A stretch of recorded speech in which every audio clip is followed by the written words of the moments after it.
Hi, this is George Sandman. I'm the founder and CEO of Growth Drive. Growth Drive is the #1 best-selling business advising platform, and this is our podcast, the Business Advisor Hot Seat.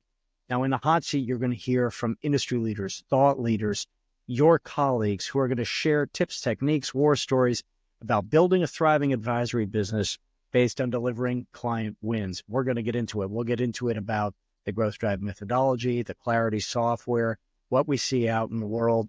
So much more than just the system. And I'm also the author of The Growth Driving Advisor, which is based on over a decade of being an advisor to advisor, working with you and your colleagues, helping them build their practices, helping them through client engagements. And it's really proven strategies for leading businesses from stuck to best in class. Check it out. So strap in. We're going to light this up. Here we go. Great leaders aren't born, they're built. That's where we come in. We're Advantage, the authority company. We transform experts into authorities with our best in business publishing and marketing solutions. We can help you explore the power of thought leadership, own your story, bridge your brand to your target audience, forge powerful connections, grow your influence, and unlock endless possibilities to elevate your success. Get started today at theauthoritycompany.com. This week's episode is brought to you by Growth Drive and the C3D certification. If you're looking to expand your reach and relevance with business owning clients, whether you're a business advisor or wealth advisor, this is a certification for you. And after completing it, you will understand how to make profits and transferable value M&A price actionable, how to maximize results for your clients. So get the details at growthdrive.com/C3D, scan the QR code, register. Listen, this is the path to building a thriving advisory business based on delivering client wins.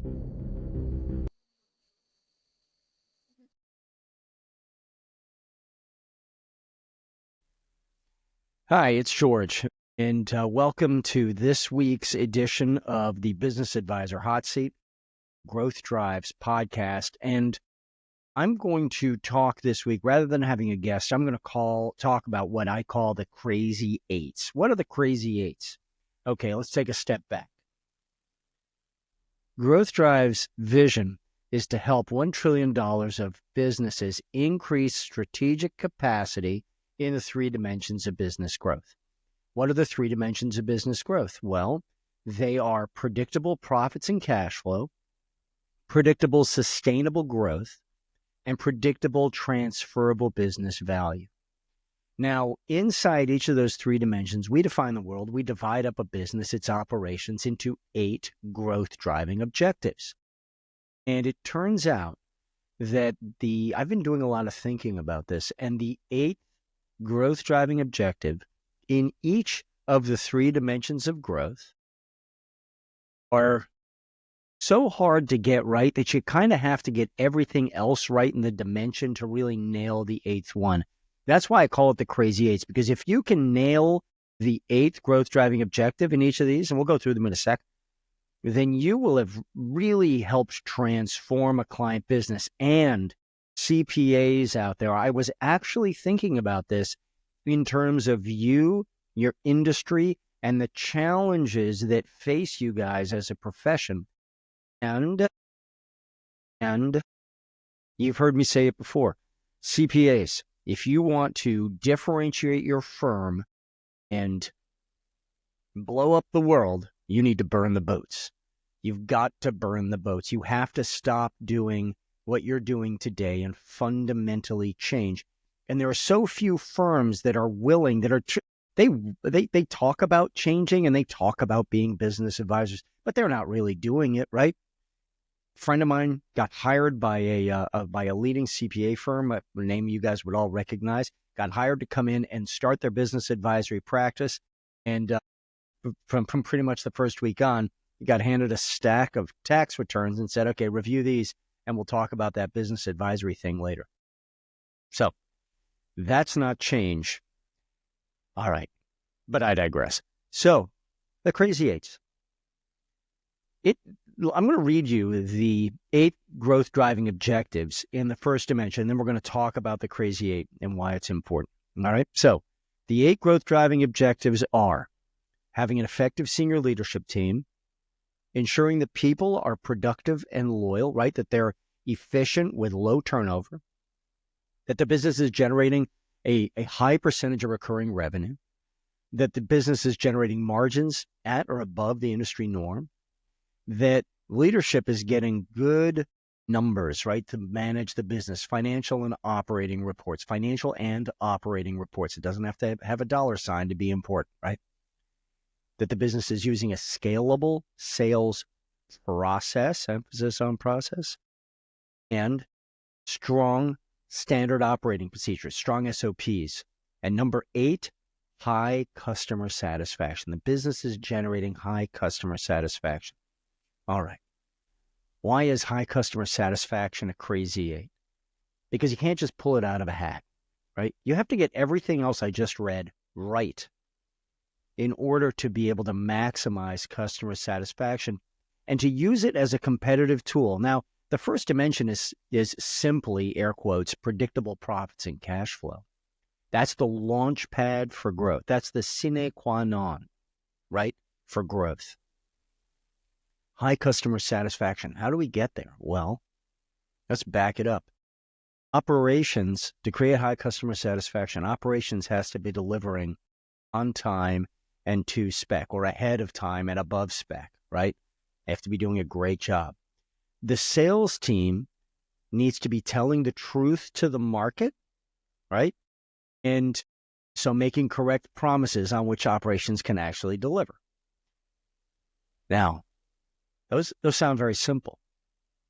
Think about getting your products and services out there, setting proper expectations with your clients, and how you can't just drop this on the sales team's desk, right? We have to have the right people in the right seats doing the right things right. Thank you, Vern.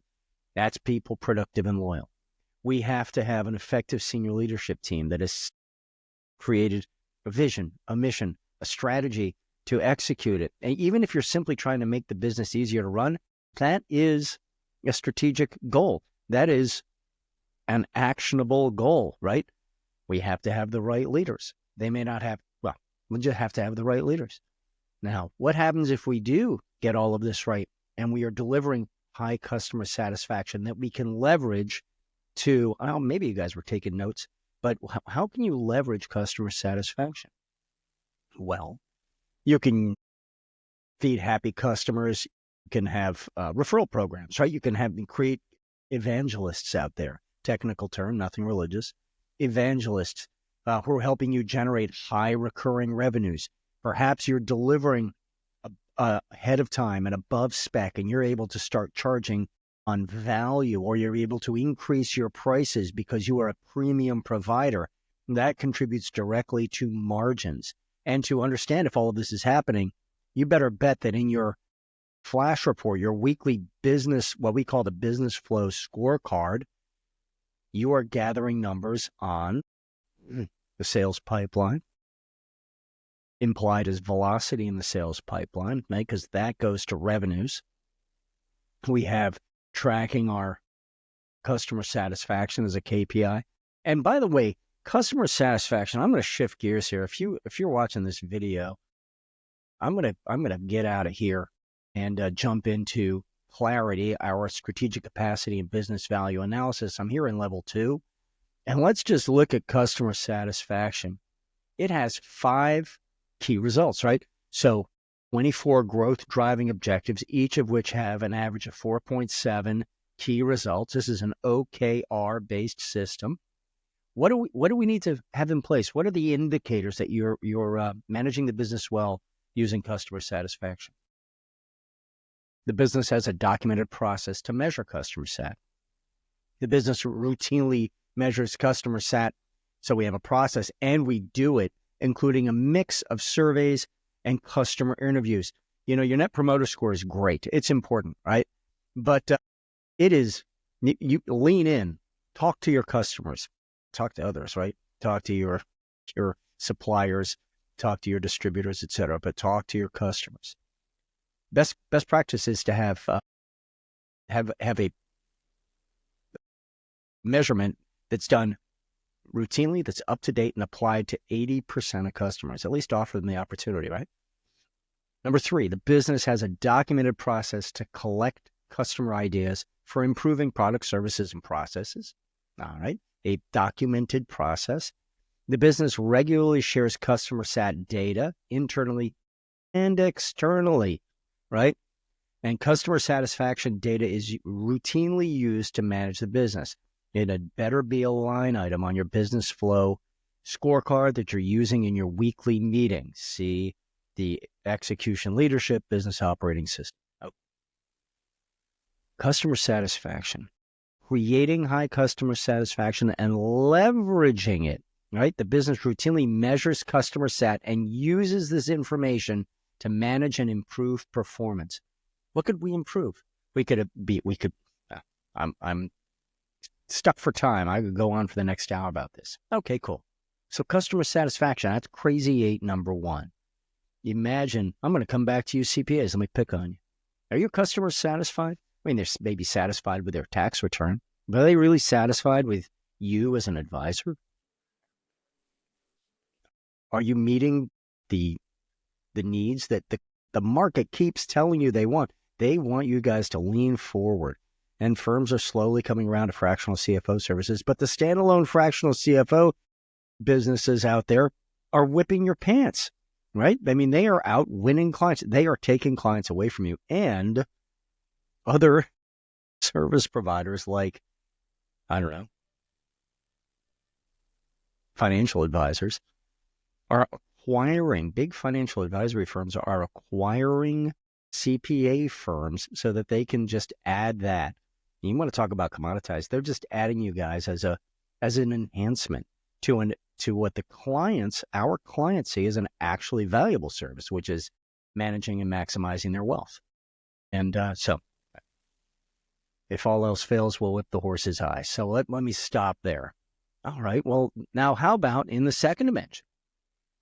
What are the 8 growth driving objectives, and what's the crazy 8? Well, if you're watching this, you already know what the crazy 8 is, but I'm going to read them to you anyhow. Now, we've created predictable profits and cash flow, and that's our launch pad for growth, and that's the one that has to always remain strong. Now we're going to lean in, and we're going to say, okay, it is time to create predictable, sustainable growth. Hallmark of a great business is predictably, and sustainably growing free cash flow. The 8 are having a strategic vision, plan, and execution, right? Being strategic with the business, not simply being tactical. Having a strategic culture. Do I use the word strategic a lot? Yeah, because just tossing culture around makes people think that a foosball table will do. Pizza on Fridays, ixnay. 3, people, hiring and training. We are now growing the business. When we were making it easier to run, when we were creating predictable profits and cash flow, we just needed our people to be productive and loyal. Now we're going to grow. We need to hire, train, make people maximally effective, onboard, etc. Great. We need to have a large market size, a market into which to grow the business. Unique products and services, non-commoditized. Man, I'm beating up on the CPAs here. I didn't do that one on purpose. 6, scalable marketing process. Don't get me started. A scalable marketing process. Marketing works for sales. Financial. Now we're growing the business. So our 7th growth driving objective is to make sure that we have budgets, that we're forecasting performance in a way that lines up with our strategic plan, and that our actuals are meeting or exceeding our forecasted performance. And no, you cannot sandbag when you forecast. If you work with me, you can. What's the 8? What's the crazy 8? Innovation. Innovation. What do you have to get right to be able to innovate? Now, I'm going to jump back into clarity. I'm going to click here on dimension 2, and let's just jump all the way over to innovation. Now, the growth driving objective, the best practice is that your business understands the value of innovation and has a proven and systematic way to drive and capture innovation from employees, vendors, customers, and the market at all levels and for every area of the business. Right? That was a lot. Innovation. Innovation creates a competitive advantage. Innovation also, coincidentally, has 5 key results. Let's read them. What are they? If you read my book, these are all laid out in there. The business actively seeks innovation of products, services, and processes. 2, there exists a documented process for collecting and evaluating new ideas from employees, contractors, customers, vendors, and the market. There exists written this is not just a suggestion box in the bloody entryway, okay? This is something you can do to really improve the business. And if you're out there and you're working for a commoditized business, start thinking about what the heck could we be doing to innovate? What can we do better? What can we do smarter? What can we add? 3, there exists written guidelines for implementing valuable innovations. We need to triage them, decide what's a good idea, what is a waste of time, or maybe a great idea, but it's going to have a minimal impact on the business, right? And implement it. 4th one, a little longer. The business protects the intellectual property created by its employees and contractors. This is a gig economy, by its employees and contractors using contracts such as work for hire, non-disclosure, non-compete, non-rate, and similar legal documents. These documents are up to date and easily accessible. You got to capture innovation, right? And 5, the business uses technology and automation as a force multiplier. AI. Business uses technology and automation as a force multiplier. Even something as simple as a CRM, right? Ensuring that it creates and maintains a competitive advantage going into the future. Innovation. So if you're, let's come back and let me beat up on the CPAs a little more. Are you guys innovating? Are you burning the boats? You know what you should be innovating? I'm going to pontificate here for a sec. If you're a CPA firm, if you're a managing partner of a CPA firm, or just working for one and really care and want to share this with others, what should you innovate from this person's perspective, this man's perspective? You better innovate your form of incorporation. The partnership model is killing you. This week's episode is brought to you by Growth Drive and the C3D certification.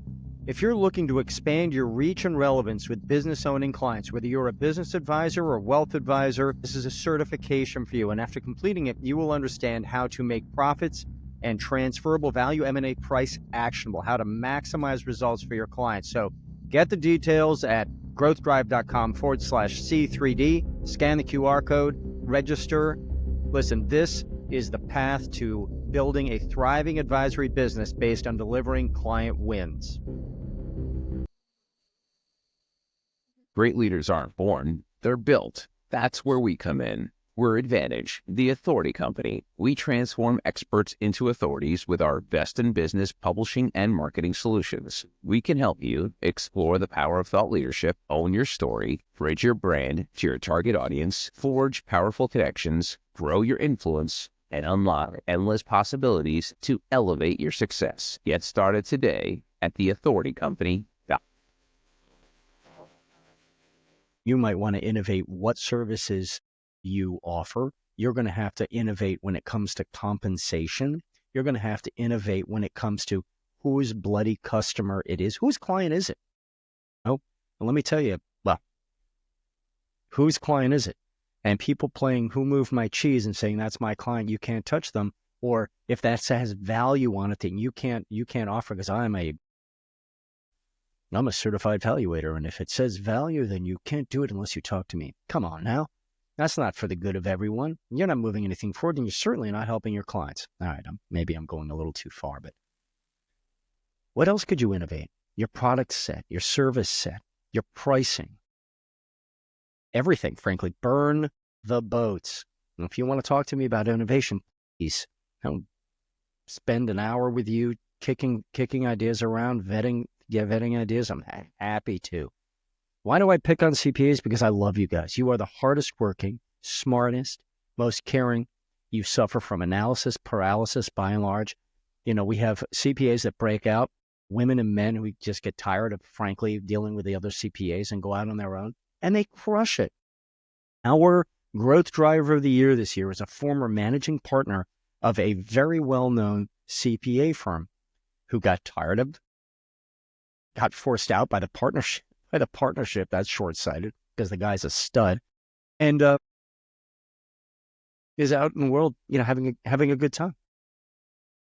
Anyway, so innovation, that's crazy 8, number 2.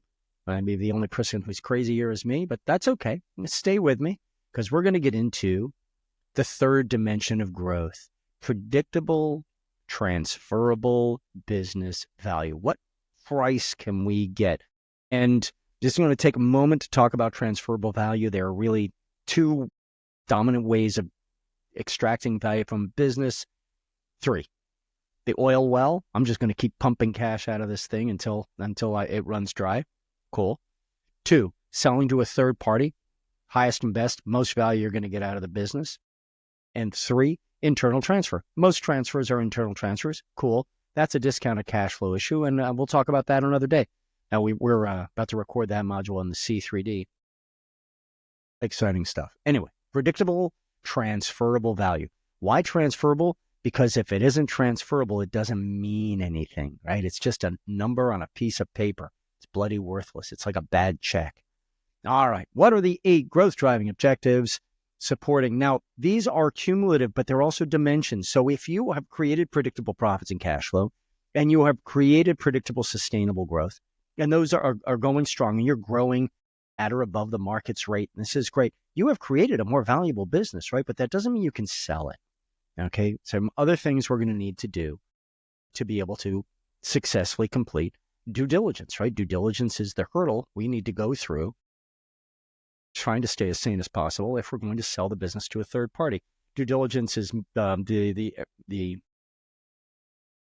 nature of due diligence is somewhat more pleasant when for an internal transfer, but let's set the bar high, right?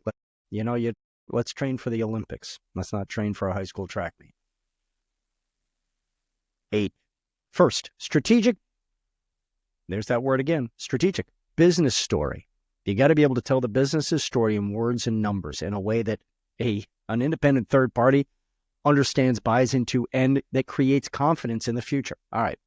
And the story isn't a story. It is factual because it's going to be challenged. 2, financial.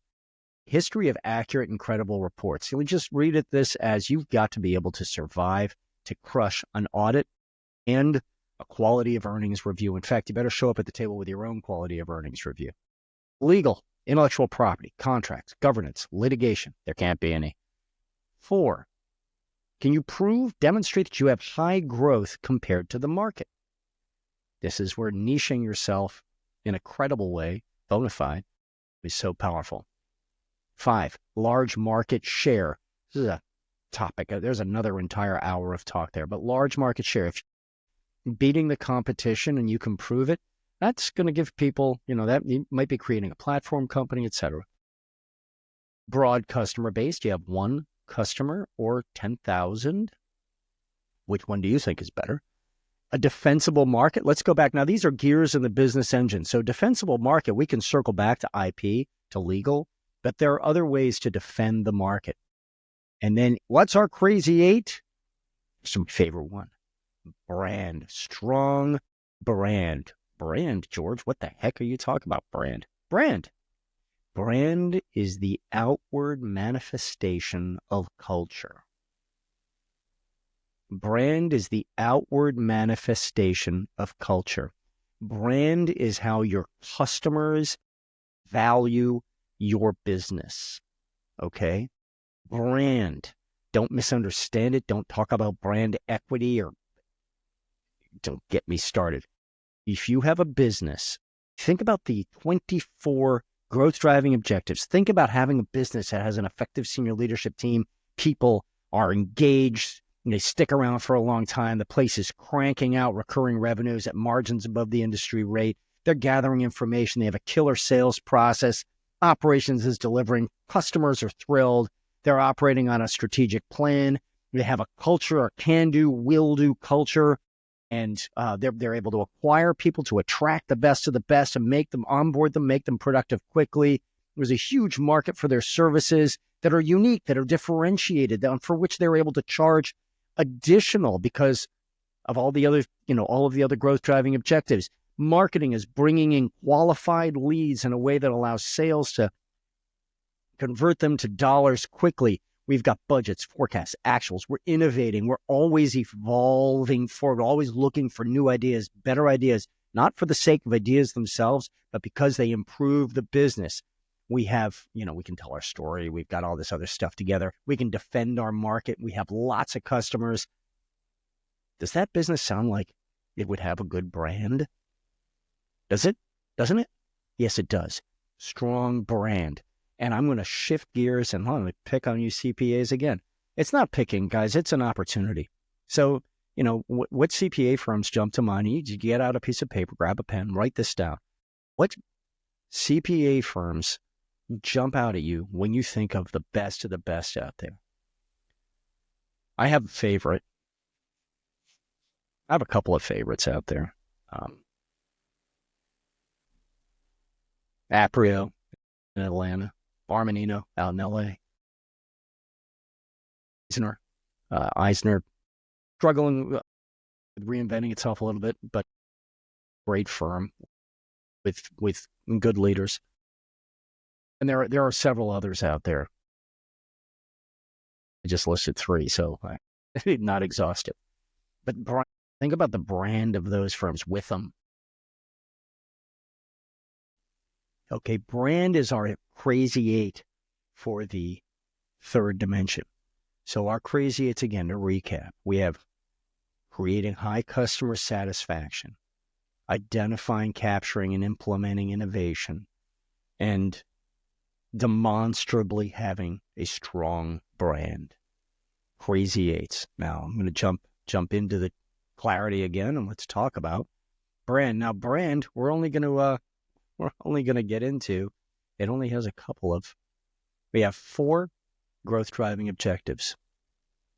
Well, some of these are kind of mundane because it's covered. I mean, brand is the outward manifestation of your culture. It's everything else. That's the reason, by the way, when I was defining this stuff, that I listed it last, but by no means least. The business has written brand usage guidelines. Yawn. Business can document the value of its brand through pricing and other metrics. We can document the value of our brand. The brand supports the business vision, mission, and strategy.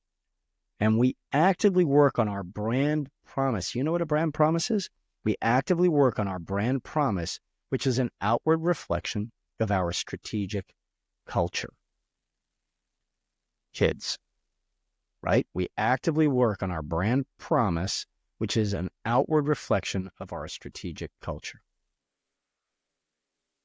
Crazy 8s. If you can get these 3 of 24 right, you have to do so many other things to lay the groundwork. But if you're able to demonstrate that you've got these right, man, that is sexy. Man, that is sexy. If you're acquiring a business and you're saying, wow, you're thinking about the future, right? You're not buying the past. You're buying the future. If you think about having high customer sat, innovation captured, triaged, implemented in a way that contributes to the growth of the business, the health and growth of the business. By the way, growth could just be through efficiency. I mean, and brand, having a strong brand. Wow. Pretty killer business, right? So, trying to think if I have some final thoughts. This is powerful stuff, guys. Your colleagues are out there implementing these ideas, just discussing these ideas with your client. Think about how your client is going to perceive you if you go through these 24 growth driving objectives in a way that they actually are reading, they are answering, they are involved, and they are ultimately holding up a baby and saying, hey, I think I understand what a beautiful baby is, and I thought I had one, but I may have an ugly baby. Can you help me make this a beautiful baby? Heck yes, you can. Heck yes, you can. This is what private equity does every day. Private equity looks at businesses through these lenses, and they identify where the business is doing well, where it's not doing well. They line that up with their tolerance for risk and their expected return. And they say, yeah, this business meets our tolerance for risk, and it is going to deliver within our anticipated, our planned return parameters, and we know what to fix. We're going to maybe create high customer satisfaction. We're going to do a better job of identifying and capturing innovation, and we're going to work on making good on our brand promise. By the way, if you don't think that links back to customer sat, these are gears in the business engine. That business engine, each of the gears must be healthy. Some of the gears are more important, if you will, more impactful than others, but they are all important. There are no unimportant gears in the business engine. And what's the output of that engine? The output of that engine is revenue. The output of that engine is profit. And the healthier the engine, the more revenue, the more profit. And if you want to grow, you need these gears synced together. If you want to sell the business and maximize value, you need these gears to be synced together, demonstrable. They need to create predictable profits and cash flow, predictable, sustainable growth, and that yields predictable, transferable value. It all comes down to buyer confidence, right? So, okay, kids, this was fun. Thanks for humoring me. I was out for a week, most of it flat on my back. So didn't have a guest this week, but gave me an opportunity to share the crazy eights with you. And they are crazy. They're crazy effective, crazy impactful. And so this was fun for me, and I hope you got some value out of it. Thank you very much. I appreciate you tuning in, and we will talk soon. Thank you.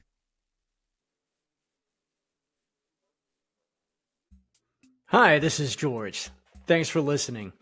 If you like what you heard, you can subscribe, like, and please take 2 seconds to leave a review. It tells the world that you like what we're doing, and it helps us understand how we can improve the show. Thank you, and see you next time.